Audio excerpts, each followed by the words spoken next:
आप सल्लल्लाहु अलैहि वसल्लम एक ही रात में स्टार्स, प्लैनेट्स, गैलेक्सीज को क्रॉस करते हुए जमीन से आसमान की तरफ गए। अब अल्लाह ने कुरान में एक जगह फरमाया है कि जमीन और आसमान के दरमियान हर चीज अल्लाह को सजदा करती है, विच मीन्स सारे stars, galaxies, planets, mountains, trees. लेकिन ये कैसे पॉसिबल है? सजदा तो इस तरह होता है। और कभी स्टार्स और प्लैनेट्स को हमारी तरह इबादत करते हुए किसी ने देखा है? लेकिन अल्लाह ने कुरान में बार बार कहा है कि ये सारी चीजें अल्लाह की इबादत करती हैं। तो यूनिवर्स के इन सारी चीजों में कोई ना कोई बात कॉमन, एक जैसी जरूर होगी।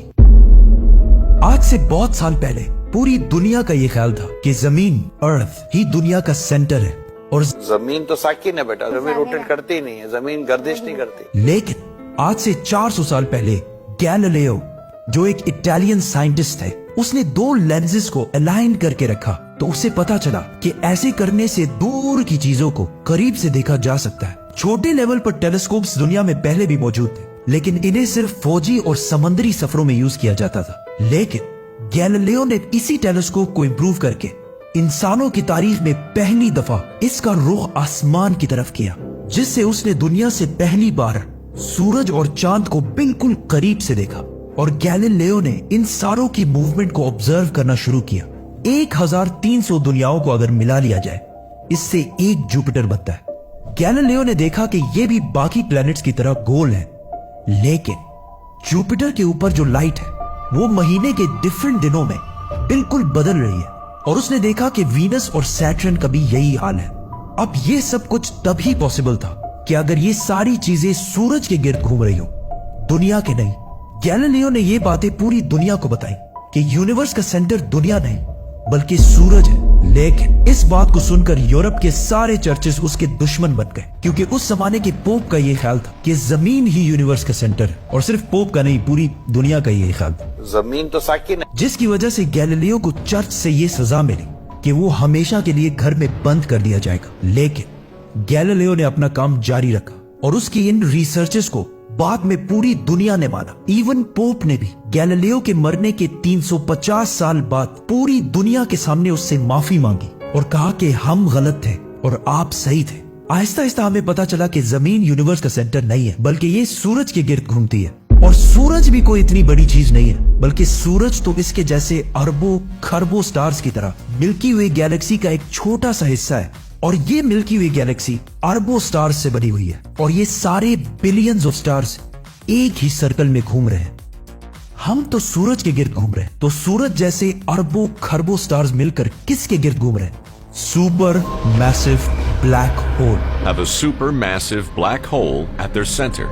इस ब्लैक होल ने, जो हमारे सूरज से 40 लाख टाइम्स बड़ा है, ने पूरी गैलेक्सी को एक गोल सर्कल में रखा हुआ है। जिस तरह हमारे सूरज ने जमीन, जुपिटर, मार्स, इन सारे प्लैनेट्स को एक सर्कल में रखा हुआ है। लेकिन ये गैलेक्सी भी कोई इतनी बड़ी चीज नहीं है, बल्कि ये लाखों और गैलेक्सीज को मिलाकर एक छोटे से क्लस्टर का एक छोटा सा हिस्सा है। ये लाखों गैलेक्सीज मिलकर एक क्लस्टर बनाते हैं और ये क्लस्टर भी कोई इतनी बड़ी चीज नहीं है, बल्कि इस जैसे लाखों क्लस्टर्स मिलाकर एक सुपर क्लस्टर बनता है। और ऐसे हजारों सुपर क्लस्टर्स और भी मौजूद है। अब आपने ये नोट किया कि इन सारे स्टार्स, गैलेक्सीज, प्लैनेट्स में एक चीज कॉमन है कि इस पूरे यूनिवर्स में हर चीज किसी न किसी दूसरे ऑब्जेक्ट के गिर्द घूम रही है। और जब रसूलुल्लाह सल्लल्लाहु अलैहि वसल्लम भी आसमानों की तरफ गए तो उन्होंने बैतुल मामूर में फरिश्तों को नमाज पढ़ते हुए नहीं देखा। वो भी किसी चीज के गिर्द घूम रहे थे। लेकिन घूमने का इबादत से क्या ताल्लुक है? अल्लाह ने तो कहा है कि ये सारी चीजें इबादत करती हैं। आपको पता है अल्लाह ने ये बात किस सूरत में कही है? सूरह हज में। हज में मुसलमान पूरी दुनिया से इस्लाम की सबसे मुकद्दस और होली जगह काबा के पास जाते हैं और बार बार इसके गिर्द घूमते हैं। अब इस सर्कल करने का मतलब क्या है? जब मुसलमान काबा के गिर्द घूमता है तो वो उस वक्त अकेला नहीं घूम रहा होता, बल्कि चांद, प्लैनेट, स्टार्स, गैलेक्सीज, क्लस्टर्स सारों के साथ एक ही इबादत में शामिल हो जाता है। तो ये सारी चीजें हमारी तरह इबादत नहीं करती, बल्कि हम मक्का जाकर इनकी तरह इबादत करते हैं। लेकिन इस आयत में तो लिखा है कि ये सारी चीजें अल्लाह को सजदा करती हैं। सजदा का मतलब सिर्फ हमारे वाला सजदा नहीं है, बल्कि अल्लाह के निजाम के मुताबिक चलने को भी सजदा कह सकते हैं। लेकिन अल्लाह ने इस आयत में सिर्फ स्टार्स, गैलेक्सीज और प्लैनेट्स का नहीं कहा, बल्कि हर चीज, पहाड़, दरख्त, जानवर, सब का कहा है। ये तो सर्कल्स में नहीं घूमते।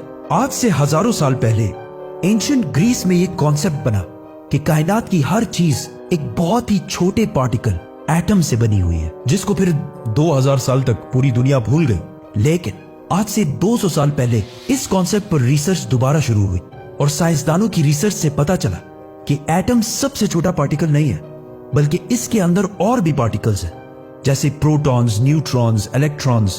प्रोटॉन्स और न्यूट्रॉन्स हमेशा एटम के सेंटर में होते हैं और इलेक्ट्रॉन्स हमेशा इनके गिर्द घूम रहे होते हैं, ऑलमोस्ट बिल्कुल उसी तरह जिस तरह प्लैनेट सूरज के गिर्द घूमते हैं और स्टार्स ब्लैक होल के गिर्द घूमते हैं। जिसका मतलब है कि कायनात की हर चीज चाहते या ना चाहते हुए किसी ना किसी चीज का तवाफ कर रही है। और जब कोई मुसलमान काबा का तवाफ करने जाता है तो वो कायनात की हर छोटी से छोटी चीज, जैसे एटम के अंदर इलेक्ट्रॉन से लेकर कायनात के सबसे बड़े ऑब्जेक्ट्स, प्लैनेट्स, स्टार्स, गैलेक्सीज और इवन बैतुल मामूर में फरिश्तों के साथ एक ही इबादत में शामिल हो जाते हैं। हो सकता है इसीलिए इस्लाम में तवाफ करना सबसे बड़ी इबादत है। तो जब सूरह हज में अल्लाह ने फरमाया कि ये सारी चीजें मेरी इबादत करती हैं, तो ये हमारी तरह इबादत नहीं करती, बल्कि हम मक्का में काबा का तवाफ करके इनकी तरह अल्लाह की इबादत करते हैं। लेकिन इन सारी चीजों का तवाफ करने का एक फिक्स टाइम है और जैसे ही ये टाइम पूरा होगा तब हर शख्स मालूम कर लेगा कि वो क्या लेकर आया है।